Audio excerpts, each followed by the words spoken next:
السلام عليكم. اليوم باش نحكوا على اخر اخبار ميركاتو النادي الافريقي. اول حاجه ما تنسيوش اللايك والابونيه وتفعيل الجرس باش يوصلكم كل جديد. وتوا خلينا نبدو.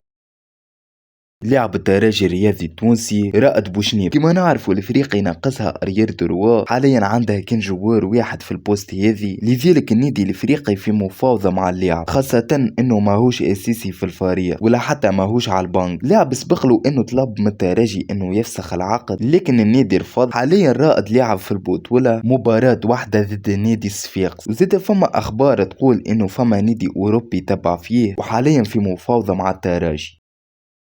ياسين ساينودو لاعب جديد يختبر فيه النادي الافريقي في حالة اذا عجب الفريق باش يتعاقدوا معه. ياسين لاعب في الناسيونال الفرنسي 11 مباراة صنع فيهم هدف، لاعب عمره 24 سنة والبوست متاعو مدافع.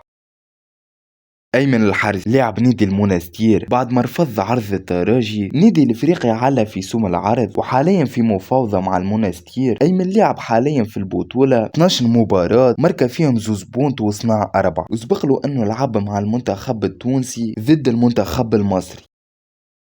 الياس بوزيان لاعب الترجي الرياضي التونسي حاليا في مفاوضة مع النادي الافريقي. بوزيان ماهوش اساسي مع الترجي، لاعب حاليا لاعب في البطولة زوز مباريات كاو، قيمته التسويقية 200 ألف دولار، وزاد طلب من الترجي انه يفسخ العقد.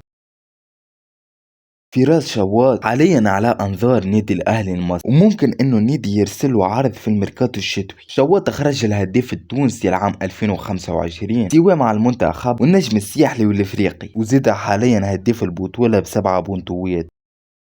علي يوسف الدولي الليبي يوصلوا عرض من نادي الاهلي طرابل، مدة العقد 3 سنوات وسومه 10 مليارات توينس مع 600 ألف دولار للافريقي، لكن اللاعب رفض حاليا بسبب انه حب يلعب في البطولات الاوروبية. وزيدا فما اخبار تقول انه نادي فرنسي تبع في اللاعب. وهكا نكون وصلنا لاخر المقطع، ما تنسيوش اللايك والابونيه، وهذوما فيديوهات نجموا تفرجوا عليهم، ويلا سلام.